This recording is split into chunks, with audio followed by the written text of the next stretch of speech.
right, well, hello everyone. Welcome to our Tuesday Talks with Greg. My name is Greg Jamiel, and I am so excited to introduce you to my best friend, my sister, and my roommate, Miss Kelley Rush. Woo, woo. Yeah, girl. So some of you may have known Kelley. You may have heard of Kelley when she was helping me do these Tuesday night talks a while ago, last year sometime. And so now you actually get to meet her in person, which I am really excited about. And for those of you who watched that video last week about family members who are friends, this is a perfect example. This is my sister from another Mr. or Mama or whatever. I don't know how that poem goes there, but I'm going to refresh this page here. And so if you have a comment, if you guys have any questions for Kelley as we get into our talk today, I'll be able to see that here since we're kind of doing something a little different. Let me just call up this thing. There we go. So now I can see your comments. We got Heidi saying hello. Welcome, Heidi. How you doing? Good to see you, Jamie and Patricia. Welcome, everybody. So I want to start off by introducing a little bit about who Kelley is. Now, Kelley's been practicing yoga for over 30 years. She's a mother of 2 daughters, a wife, and a grandmama bear to 2 amazing grandchildren who are here right now running around the property with water guns because it's super hot out, which is why we're a little shiny, and I got my little sweat rag over here. So and I got my sun water. she has her sun water, I got my moon water, so we're ready to go.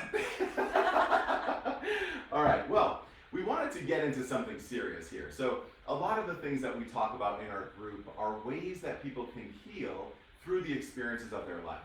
And my sister here has a story that she really wants to share, and I'm really grateful and thankful that she's willing to share this story and the lessons that she's learned through this process with each and every one of us.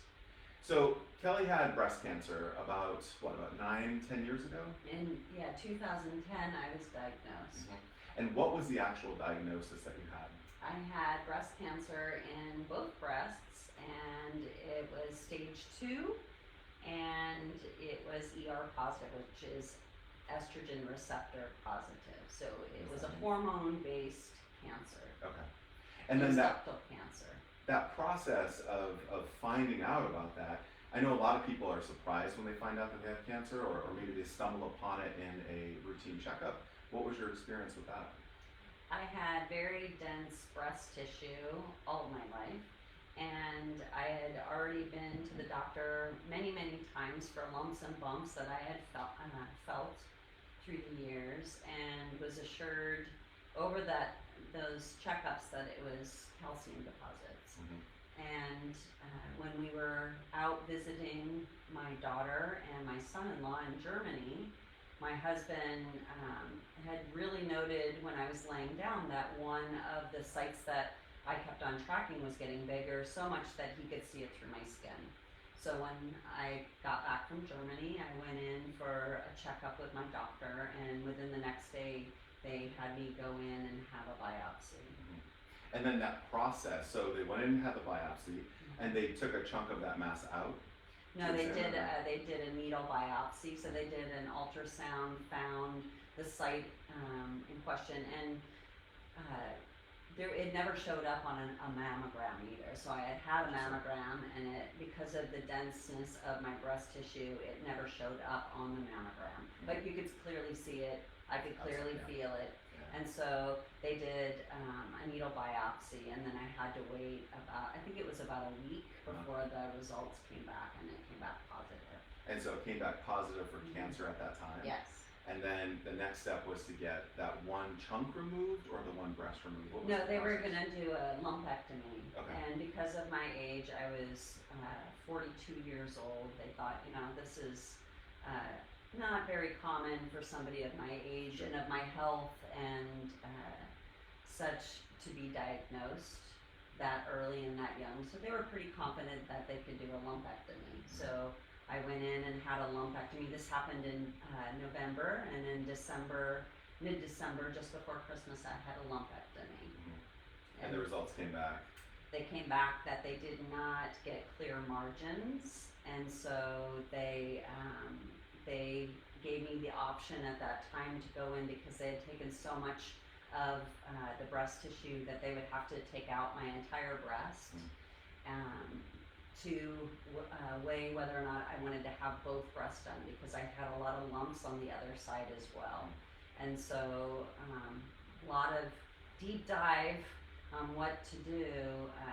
We just came back and it was like, if you're not seeing it on a mammogram and if I'm feeling it, I was so scared at that time, I decided that I would have a bilateral mastectomy. Sure. And so what was the time frame from the time that you first went in and had that diagnosis until you were literally having surgery? It was about 3 weeks. 3 weeks. Okay. And so what was that like to kind of make that decision, to make that choice, to save your life, I guess, you know, at that point in that short amount of time? I didn't really think of it in that way. I was very scared for sure. At that point in time, I think because between November and December, they were so confident in my diagnosis that, you know, this is going to be a no-brainer. You're going to come and have a lumpectomy. We'll get it all. And, you know, it's like, they just gave me a lot of confidence. I was certainly scared, and a lot of things go through your mind. Sure. And, you know, if it's there, where is it, and all of that. And I think that people's reactions to me being diagnosed actually freaked me out a lot more than the actual initial diagnosis Sure. did. Just because people were very, very scared, family and friends. And a lot of our friends had already lost people to cancer and to other illnesses. And so, yeah, it definitely affected me and how I felt about my own diagnosis. Mm-hmm. And I'm sure, so I know you made a conscious choice to not have artificial breasts put in afterwards, to have that implant. And what was that process like? I mean, how did you make that decision? All of my life I had a really poor body image and self-esteem. I mean, I never really appreciated my body for the way it was. And after having 2 children and, you know, I was very, very well endowed, and I thought I was going to have reconstruction and kind of looked forward to, oh, okay, you know, you have breast cancer. Well, here's a silver lining. Then you get to have reconstruction and you can have, you know, The boobs of your choice. Yeah. Yeah. kind of, Yeah. you know, and, but that was not the case. You know, certainly after I had the lumpectomy and then not having clear margins and then me having a mastectomy and me up to that point in time, not really completely diving in fully conscious to my healing treatment at that time, although I'd done a lot of self-healing work through yoga and Sure. Ayurveda. But at that time, it just didn't hit. I was still in shock. I was still in the trauma of it all. And so through that, I did go get several consultations, and they said that I was not a good candidate for reconstruction and wouldn't be for a couple years afterwards because of all the trauma my body had gone through. And also, after I had my mastectomy, it 1 step forward, 3 steps back. You know, they said, you know, you probably are not going to have chemo, and then I did have to have chemo, and so they said until that process is over, you need your body to heal. Sure. And you know, they educated me the difference between if you have breast augmentation when you do not have cancer versus when you do have cancer, and it is a completely different process, and the way that your body heals from it is completely different. Yeah. And so during that process, during that time, I'm sure you were kind of relying on the tools that you had gathered in your younger years too. So you had been practicing yoga for a while, and meditation, Ayurveda. And I remember we were talking earlier about how surprised people were about someone who they quote unquote consider to be so healthy and so, you know, grounded and meditated and does yoga. It's like, how could you possibly have breast cancer? I mean, what was that like interacting with people who kind of presented that confusion to you? You know, what was, because it probably did feel confusing to you as well, thinking that you did do all this healthy stuff. It was a very confusing time for me. I remember distinctly teaching yoga shortly after I was first diagnosed, and several of my amazing students and friends came up and, you know, tears in their eyes, and it was, you know, they really were worried for me, very concerned about my health. And I remember just like I couldn't process what they were saying I couldn't process their emotions. I couldn't process my own emotions at that time.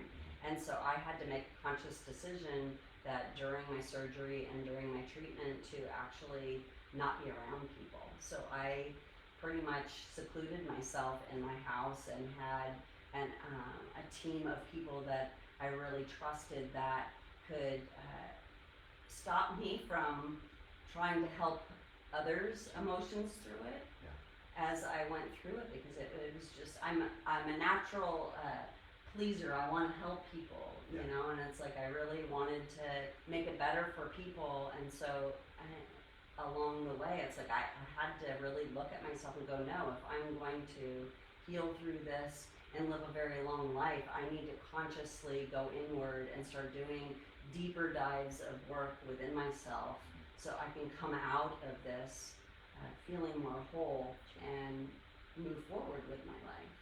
And you had mentioned something too when we were talking about this earlier about a certain movie that you watched that really kind of sealed the deal for you in terms of where you were going to go on this path. So what was, you want to talk about that? Sure. Yeah, I had watched Black Swan, and it was the one with Natalie Portman. And I was so mad. I almost feel like crying right now. That's how mad I was at the end of that movie, because to me at the end it was like she was dying to be perfect. And so coming from this history of not feeling really comfortable in my body and confident about who I was, even though I was doing it and I was working on it with all my tools and everything, losing my hair, losing my breasts, you know, it's like, I just got major chills. It's like, you know, how far am I going to take this externally? And being a yoga teacher, being in front of people and talking about healing and going inward, it's like, and I was doing that, and I had a lot deeper to go. And so that, I totally remember watching that movie, being so mad, I could not sleep that night, and I had gone up, and a friend of mine had just had 2 babies, and I was there with my daughter, and I was with them, and I had no hair at that time. I remember coming home, opening the door, stripping all my clothes off, and doing yoga. And I was going to do a Facebook post, actually. It was like, here it is. You know, it's like I had not really ever seen anybody with no breasts before, or without any breasts before. I had not, you know, seen any, certainly my age. And I just was like, I just want to be authentic. I want to lay it all out there, because I know through all the challenges I've had in my life that there's opportunities to move forward to help other people. But I had to do the work myself first. Absolutely. Yeah, that's a huge lesson. And so, you know, these yoga lessons that you learned definitely helped you in this realization. When did you start doing yoga? How long ago before that? I started practicing yoga when I was pregnant with my daughter, Asia. So in 1990 I had started. And a friend of mine that, she was about 10 or 11 years older than I was, she had been practicing since college. And she, you know, I had already started exercising, which I never did growing up. I was like, not into doing anything athletic or anything, but I was already starting to take steps in my own health, working out and everything. But I just mentally, I had so many challenges around self-esteem and body image stuff. She said, you know, and I could not sit in a quiet space. That was one thing that I always had the radio on. I never wanted to be alone. I had to have sound or music or something going at all time, because I just was so uncomfortable sitting with myself. And so she turned me on to yoga and meditation, and we lived in the same small community that we live in now. And our great fortune, there was a yoga teacher that came from the city and just moved out to this country area as well. And so we started taking yoga classes with her in a local gym. Yeah.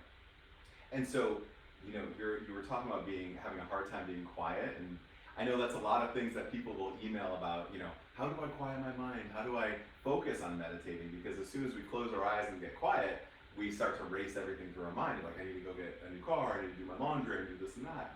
So how did that combination of yoga and meditation help you when you went through this experience with cancer? Did you feel those grounding tools, or did you have to revisit them?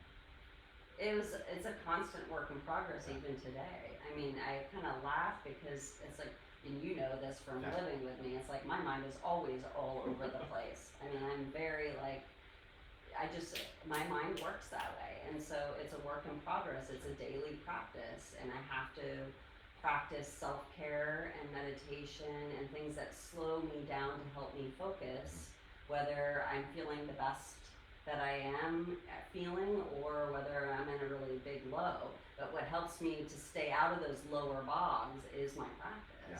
But it's always a work in progress. Right. And what is your practice for people who are trying to start something at home? I mean, I know a lot of times, like I said, I get a lot of emails from people who are like, I need to do all of this stuff from A to Z. And it's like, good friggin' luck, because we can't do it, and this is what we do for a living. It's like, I get up and do my prayers in the morning and do that, but it's like, what is something that someone can do at home just to kind of feel like they're moving on that path? How do they start off for you?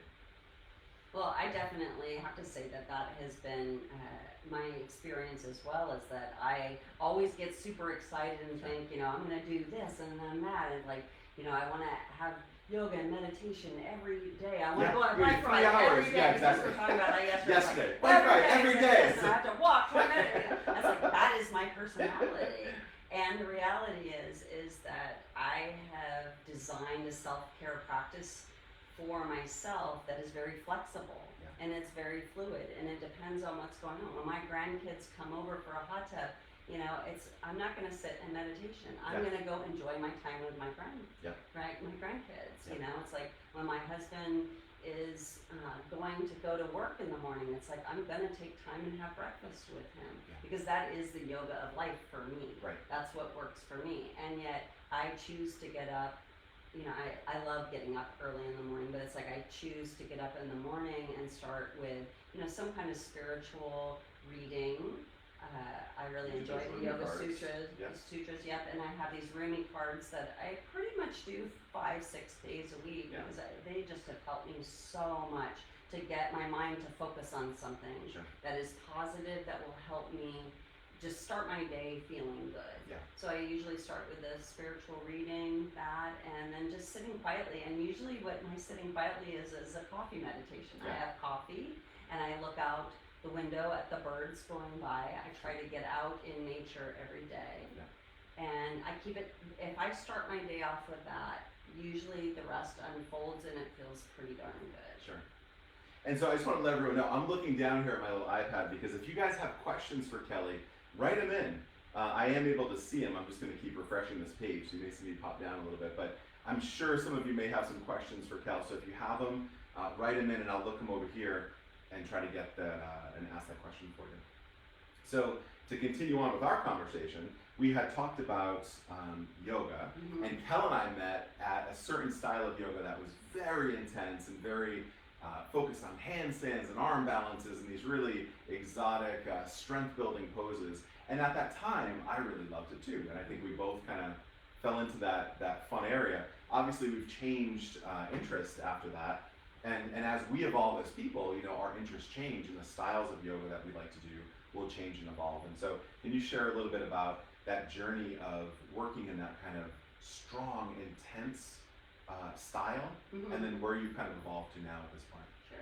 When I first started yoga, I started in a style called Iyengar yoga, which for me really resonated because I was raised in a military family, and things had to be this way, and very, very structured, and I want to say perfect oriented. And so in Ayurveda, Yoga Sister Science, they talk about, it's the balance of things. So you may be attracted to something, but maybe what you really need is the opposite of that. And so I kept doing more of what I was attracted to. It's like I wanted that structure, and I then kind of started studying more of the spiritual side and more therapeutic methodology of yoga called Vini Yoga for a while, and then I started studying forest yoga, which was this other brand of or style of yoga that was super intense. And I guess, for me, what attracted me to it is that it had a charismatic female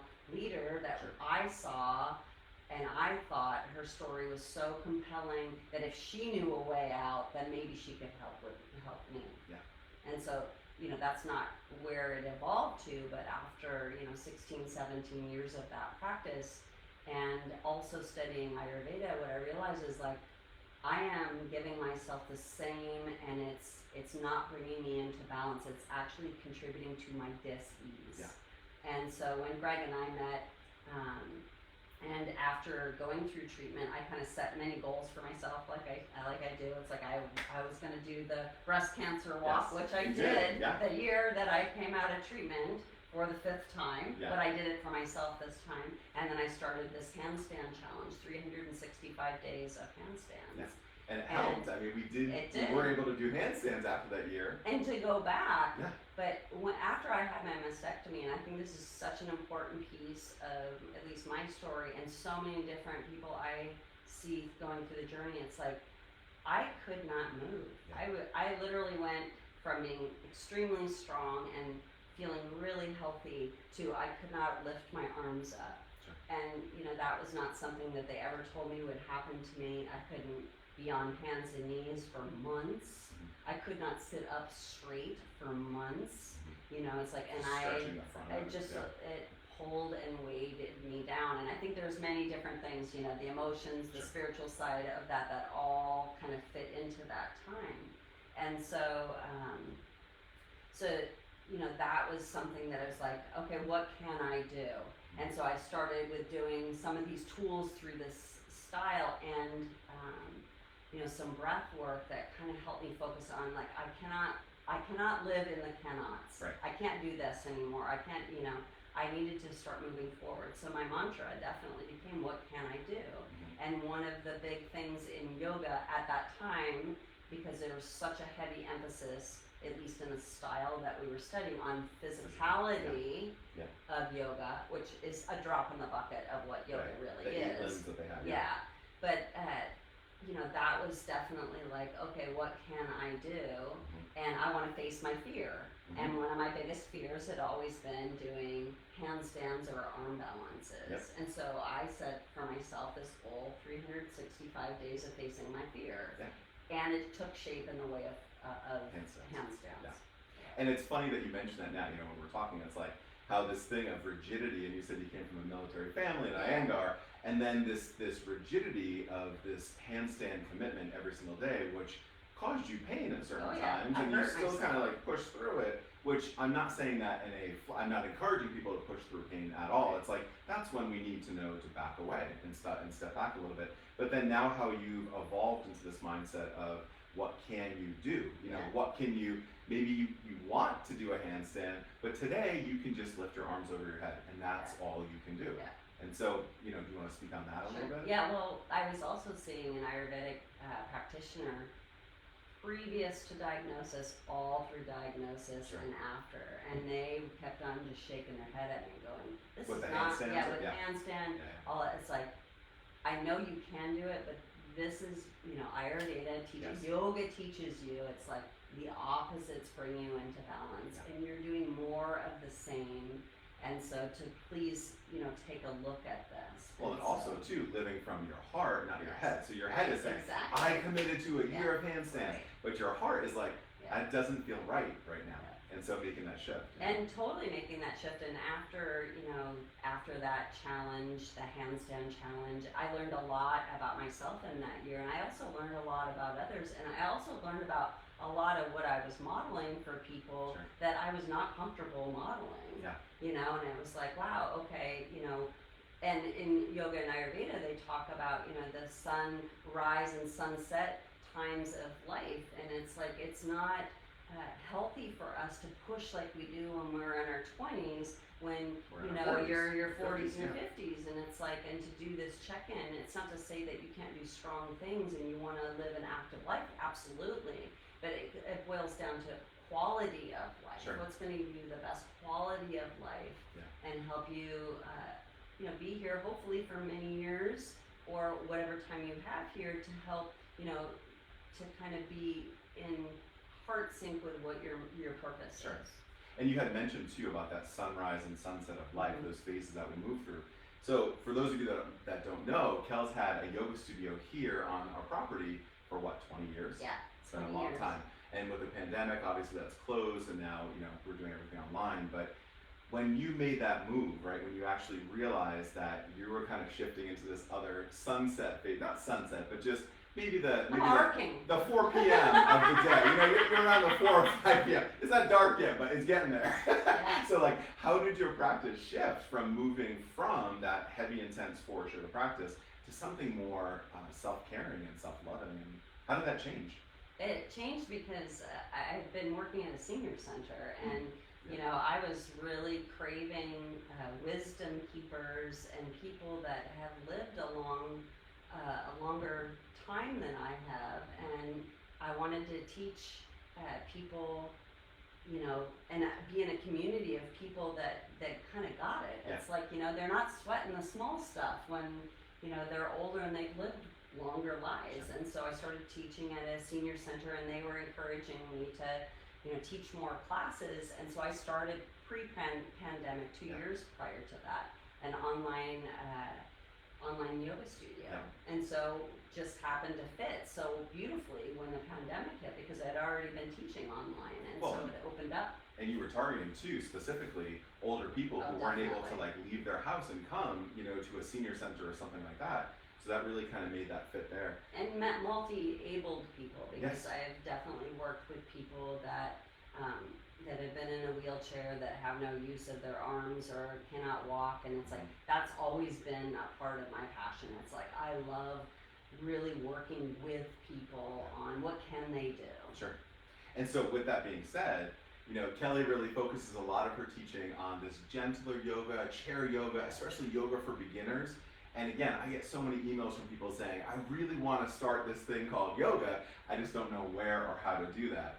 And so Kelley, I want to share this today, and we'll put this in the comments for you, has so graciously given away one of her classes.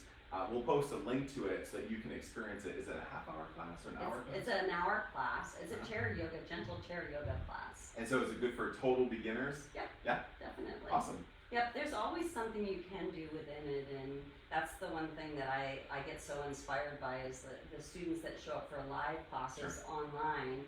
I record those classes, and I think the oldest student on there right now is 89 years old, and it's like, it's so wonderful, and it's so fun to get creative and see what each of us can do. So whether you just stay seated in the chair, or you can stand up, and it's really accessible for everybody. Yeah. And so that's kind of the new mantra, if you will, of your heart life. So Two Rivers Yoga has evolved into your heart life with the pandemic, everything now being online. So do you want to talk a little bit about your heart life and some of the classes that you offer for people? Sure.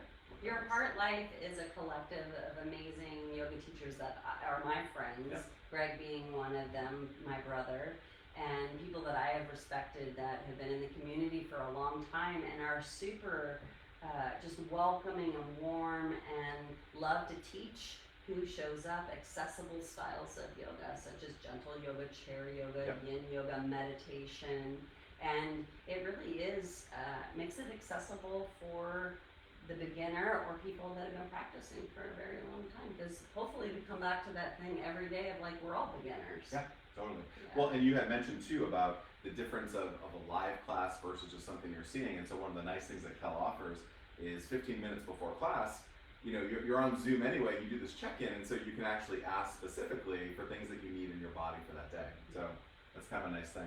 But I want to go through a couple of questions that people have for you. So Marjorie asked, how long ago did you have surgery? So what was the date again? I had my last surgery in April to have my port taken out, April of 2011. Yep, so a little bit ago. Brenda wants to know, is it always interesting? It's always interesting how our paths twist, curve, and wind as we explore and walk this earth. So sorry, Brenda, I thought that was a question, but that's a beautiful statement to share there. Heidi said, what do you recommend for a yoga practice for an older beginner with lots of arthritis? I'm wondering if there are stretches that would help with the stiffness. So definitely. What would you recommend? I would recommend you joining us. Because, I mean, I have a lot of arthritis, and the vast majority of people that join us for the gentle and chair yoga class are 60s, 70s, 80s years old, and you're going to be able to see within the community and hear within the community people just like you, which I think is such a beautiful thing. It's like, oh yeah, I'm going through that too. Yeah. That's that community side that will lift you up. So I hope you will join us. Yeah, and it's $30 a month, which is nothing for yoga, and there's 16 live classes or 13 live classes a week, and you have access to 800 videos online of previously recorded classes. And your first week is free. So if you don't like it in that first week, I mean, you can always back out of that there. Marjorie asked, did they remove lymph nodes from under your armpit as well? Yes, they did. Okay. And I think that's it. It looks like that's all the questions that we have for today. But there's lots of comments here of Kelley's a strong, resilient woman. I love beautiful people like Greg and Kelley. Love and light to you both. And so thank you all so much for those wonderful comments.